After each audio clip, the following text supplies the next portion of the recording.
গল্প পিয়নের আজকের নিবেদন নারায়ণ গঙ্গোপাধ্যায়ের লেখা গল্প ভজ গৌরাঙ্গ কথা। হাবুল সেন বর্ধমানে মামার বাড়ি বেড়াতে গেছে। ক্যাবলা গেছে বাবা মার সঙ্গে নৈনিতালে। তাই পুজোর ছুটিতে পটলডাঙ্গা আলো করে আছি চার মূর্তির দুজন, আমি আর টেনিদা। বিকেলবেলা ভাবছি ধাঁ করে লিলুয়ায় ছোট পিসিমার বাড়ি থেকে একটু বেরিয়ে আসি। হঠাৎ বাইরে থেকে টেনিদার গাঁক গাঁক করে চিৎকার, পেলা কাম কুইক। নতুন ডাক্তার মেজদা হসপিটালে গোটা কতক রুগী টুগি মেরে ফিরে আসছিল। নিজের ঘরে ঢুকতে ঢুকতে দাঁত খিঁচিয়ে আমায় বলে গেল, যাও জাম্বুবান, তোমার দাদা হনুমান তোমায় ডাকছে, দুজনে মিলে এখন লঙ্কা পোড়াওগে। জাম্বুবান কখনো লঙ্কা পোড়ায়নি। মেজদাকে এই কথাটা বলতে গিয়েও আমি বললুম না, কারণ ওকে চটিয়ে দিলে মুশকিল। একটু পেটের গন্ডগোল হয়েছে কি সঙ্গে সঙ্গে 7 দিন হয়তো সাগু বার্লি কিংবা স্ট্রেপ কাঁচকলার ঝোল খাইয়ে রাখবে, নইলে পটাং করে পেটেই একটা ইনজেকশন দিয়ে দেবে। তাই মিথ্যে অপবাদটা হজম করে যেতে হলো। আবার টেনিদা সেই পাড়া কাঁপানো বাজখাই হাঁক, পেলা আর ইউ ডেড? টেনিদার চিৎকার শুনলে মরা অবধি লাফিয়ে ওঠে। আর আমি তো এখনো মারাই যাইনি। হুড়মুড় করে দোতলা থেকে নেমে এসে বললুম, কি হয়েছে, চেঁচাচ্ছ কেন অত? টেনিদা আমার চাঁদির উপর কড়াং করে একটা গাঁটটা মারলো, বললে, তুই একটা নিরেট ভেটকি মাছ, আমি তো শুধু চেঁচাচ্ছি। ব্যাপারটা শুনলে তুই একেবারে ভজ গৌরাঙ্গ বলে দুহাত তুলে নাচতে থাকবি, যাকে বলে নরী নৃত্যতি। কাণ্ডটা দেখো একবার। টেনিদা সংস্কৃত আওড়াচ্ছে। পণ্ডিত মশাই একবার ওকে গো শব্দরূপ জিজ্ঞেস করায় বলেছিল, গৌ গৌ বউ গৌবার।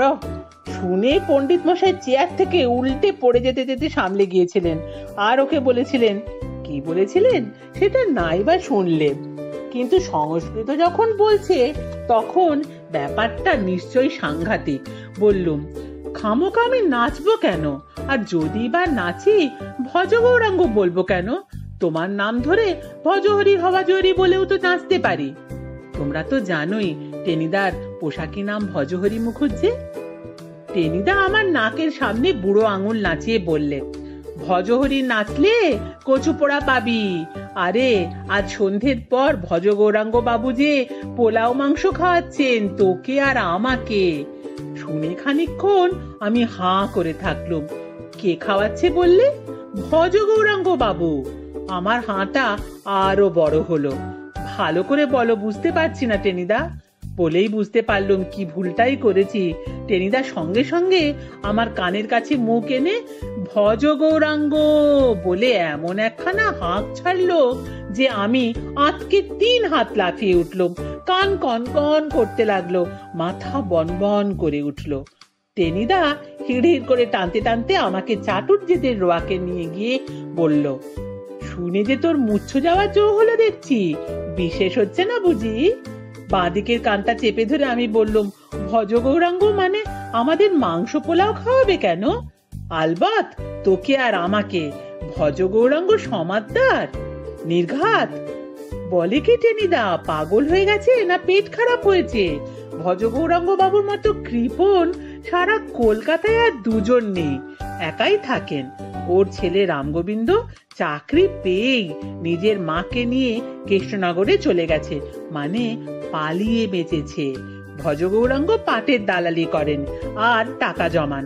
বাড়ির সামনে ভিক্ষু খেলে লাঠি নিয়ে তাড়া করেন। একবার গোটা কয়েক ডেঁয়ো পিঁপড়ে ওর একটুখানি চিনি খেয়ে ফেলেছিল। ভদ্রলোক পিঁপড়েগুলোকে ধরে একটা শিশিতে পুরে রাখলেন আর পরপর 3 দিন সেই পিঁপড়ে দিয়ে চা করে খেলেন। সেই ভজ গৌরাঙ্গ পোলাও মাংস খাওয়াবেন আমাকে আর টেনিদাকে?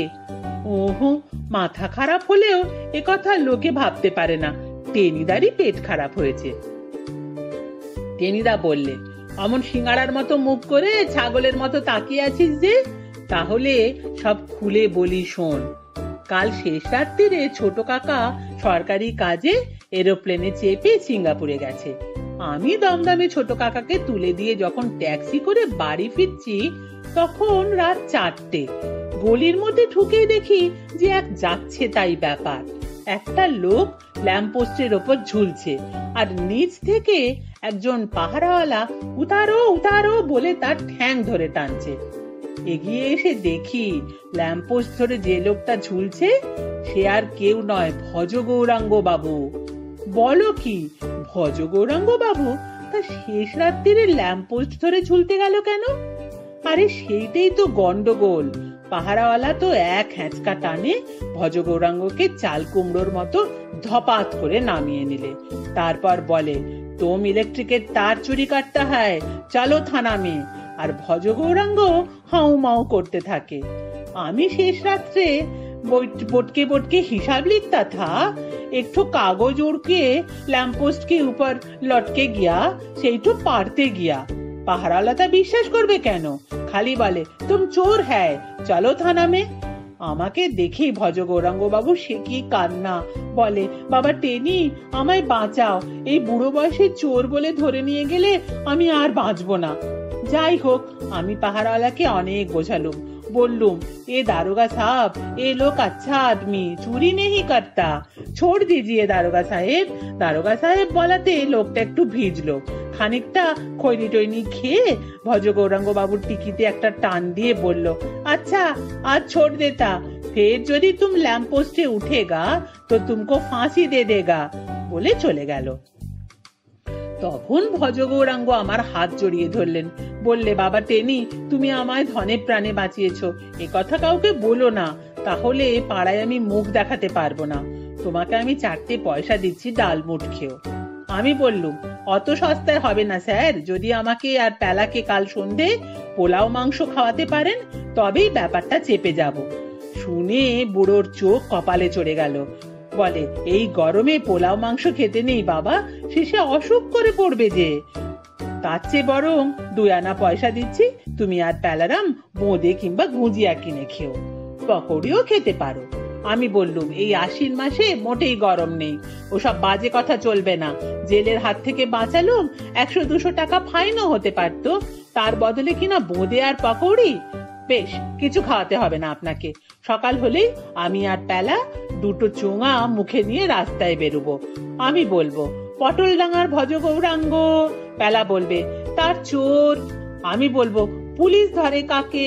পেলা বলবে, ভজ গৌরাঙ্গকে। ব্যাস, বুড়ো একদম ঠান্ডা, সুরসুর করে রাজি হয়ে গেল। বুঝলি পেলা, একেই বলে পলিটিক্স। তাহলে আজ সন্ধে আমরা পোলাও কালিয়া খাচ্ছি ভজ গৌরাঙ্গের বাড়িতে, নিশ্চয় ঠেকাচ্ছে কে? এবারে সত্যি সত্যি আমি নেচে উঠলাম, চেঁচিয়ে বললুম, দি লা গ্র্যান্ডি মেফিস্টোফেলিস। টেনিদা বলল, ইয়াক ইয়াক। সন্ধ্যের পরে ভজ গৌরাঙ্গের বাড়ি গিয়ে তো সমানে কড়া নাড়ছি দুজনে। পুরো 15 মিনিট কড়া নাড়বার পরেও কোনো সাড়া শব্দ নেই। বুড়ো চুপ করে ঘাপটি মেরে বসে আছে ভেতরে। সারা রাত কড়া নাড়লেও দরজা খুলবে বলে মনে হলো না। আমি বললুম, হলো তো, খাও এখন পোলাও কালিয়া। পিঁপড়ে দিয়ে ও চা খায়, ওর কথায় তুমি বিশ্বাস করলে টেনিদা? টেনিদা খেপে গেল, খাড়া নাকটাকে গন্ডারের মতো উঁচু করে বললে, দরজা খুলবে না? দাঁড়া, খোলাচ্ছি। আমি বলছি, ভজ গৌরাঙ্গ। তুই সঙ্গে সঙ্গে বলবি, মনে আছে মনে আছে, হাঁক পাড়ো। টেনিদার যেই আকাশ ফাটা চিৎকার তুলেছে, ভজ গৌরাঙ্গ, আর আমি কাঁসরের মতো ক্যানক্যানে গলায় জবাব দিয়েছি, তার চোর। অমনি চিচিং ফাঁক, ক্যাঁচ করে দরজা খুলে গেল। এক মুখ কাঁচা পাকা দাড়ি নিয়ে ভজ গৌরাঙ্গ বেরিয়ে এলেন শুট করে। আহা হা হা, করছো কি? চুপ চুপ। চুপ চুপ মানে? আধ ঘন্টা ধরে কড়া নাড়ছি, কোনো সাড়া নেই। ভেবেছেন কি আপনি? পেলা, এগেন। ভজ গৌরাঙ্গ তাড়াতাড়ি বললেন, না না, এগেন নয়। আহা হা, বড় কষ্ট হয়েছে তো তোমাদের, আমি কড়া নাড়ার আওয়াজ শুনতেই পাইনি। মানে এই পেট ব্যথা করছিল কিনা, তাই একটু ঘুমিয়ে পড়েছিলাম। এসো এসো, ভেতরে এসো। বারান্দায় একটা ছেঁড়া মাদুর পাতা, তার এক পাশে কতগুলো হিসেবের কাগজপত্র, একটা লণ্ঠন মিটমিট করে জ্বলছে।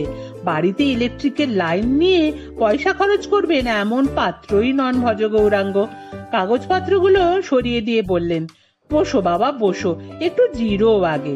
টেনিদা বলল, জিরোবার দরকার নেই, দোরগোড়ায় আধ ঘন্টা জিরিয়েছি আমরা। পোলাও কালিয়া কোথায় তাই বলুন। পোলাও কালিয়া? ভজ গৌরাঙ্গ খাবি খেলেন। হ্যাঁ, পোলাও কালিয়া, টেনিদা বাঘাতে গলায় বললে। সেই রকমই তো কথা ছিল, কোথায় গেল? ভজ গৌরাঙ্গ বললেন, এ হে, তাই তো একেবারে মনে ছিল না। মানে সারাদিন খুব পেটের ব্যথায় কষ্ট পাচ্ছিলাম কিনা, সেই জন্যে। তাই তোমাদের বরং 4 আনা পয়সা দিচ্ছি, শিয়ালদায় পাঞ্জাবিদের দোকানে গিয়ে 2 আনার মাংস আর 2 আনার পুরি। আমি বললুম, 2 আনায় মাংস দেয় না, চিবুনো হাড় দিতে পারে 1 টুকরো। টেনিদা গর্জন করে বললে, চালাকি, ফাঁকি দেবার মতলব করেছেন? জেল থেকে বাঁচিয়ে দিলাম, তার এই প্রতিদান? যাক, আমরা কিছুই খেতে চাই না, চল পেলা, এক্ষুনি বেরিয়ে পড়ি চোঙা নিয়ে। আহা হা, চোঙা আবার কেন? ভজ গৌরাঙ্গ ব্যস্ত হয়ে উঠলেন। চোঙা টোঙা খুব খারাপ জিনিস, ছি বাবা টেনি, চোঙা নিয়ে চেঁচাতে নেই, ওতে লোকের শান্তি ভঙ্গ হয়। সে আমরা বুঝবো, আমরা চোঙা ফুঁকে আপনাকে শিঙে ফুঁকিয়ে ছাড়বো। পেলা, চলে আয়। আহা, থামো থামো, ভজ গৌরাঙ্গ টেনিদার হাত চেপে ধরলেন। তারপর ডিম ভাজার মতো মুখ করে আর মিহি গলায় বললেন, নিতান্তই যদি খাবে তাহলে আমার খাবারটাই খেয়ে যাও, আমি নয় আজ রাতে 1 গ্লাস জল খেয়েই শুয়ে থাকবো। বলেই ভজ গৌরাঙ্গের দীর্ঘশ্বাস পড়ল। আপনার খাবারটা কি শুনি? আমার সন্দেহ হলো। ভালো মাছ আছে আজকে, পুঁটি মাছ ভাজা, সেই সঙ্গে পান্তা ভাত। 10 দিন পরে 2 ঘন্টা পয়সা দিয়ে একটুখানি মাছ এনেছিল মাসা করে, কিন্তু কপালে না থাকলে। আবার বুক ভাঙা দীর্ঘশ্বাস ভজ গৌরাঙ্গের। বটে, পুঁটি মাছ ভাজা আর পান্তা ভাত ও রাজভোগ আপনিই খান মশাই। পেলা চোঙা দুটো রেডি আছে তো, চল বেরিয়ে পড়ি। ভজ গৌরাঙ্গ কাউ কাউ করে কি বলতে যাচ্ছিলেন, হঠাৎ খটখট করে বাজের মতো বেজে উঠল দরজার কড়া। সঙ্গে সঙ্গে বিট কুটে মোটা গলায় কে বললে, ভাজগুড়ুং বাবু, হ্যাঁ ভাজগুড়ুং বাবু।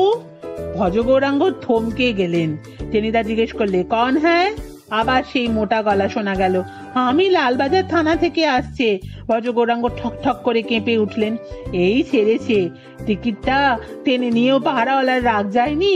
নির্ঘাত লালবাজারে গিয়ে নালিশ করেছে, আর পুলিশে আমায় ধরতে এসেছে। বাবা টেনি, কাল মাংস, পোলাও, চপ কাটলেট সব খাওয়াবো, আমাকে আজ যেমন করে হোক বাঁচাও। বাইরে থেকে আবার আওয়াজ এলো, জলদি দরজা খুলিয়ে দেন, আমি লালবাজার সে আসছে। ওকে বলো তোমরা আমার ভাইপো, আর আমি 3 মাসের জন্য দিল্লি গেছি। বলেই ভজ গৌরাঙ্গ চট করে অন্ধকার ঘরে ঢুকে পড়লেন। তারপরে একেবারে তক্তপোষের তলায়, সেখান থেকে কুকুরের বাচ্চার ডাকের মতো কু কু করে আওয়াজ করতে লাগলো। বোঝা গেল ভজ গৌরাঙ্গ প্রাণপণে কান্না চাপবার চেষ্টা করছেন। এ ভাজগুড়ুং বাবু, দরজা খোলিয়ে, টেনিদা ফিস করে বললে। ব্যাপার সুবিধে নয় রে পেলা, লালবাজারের পুলিশ কেন আবার? বুড়োর জন্য আমরাও ফেঁসে যাব নাকি? আমি বললুম, আমরা তো কখনো ল্যাম্পপোস্টে উঠিনি, আমাদের ভয় কিসের? দরজা খুলে দেখাই যাক। তক্তপোষের তলায় আবার কু কু করে আওয়াজ উঠতে লাগলো। টেনিদা দরজা খুললো ভয়ে ভয়ে। বাইরে খাকি জামা পরা এক পুলিশের লোক দাঁড়িয়ে, তার হাতে একটা মস্ত বড় হাঁড়ি। আমাদের দেখেই এক প্রকাণ্ড স্যালুট ঠুকলো।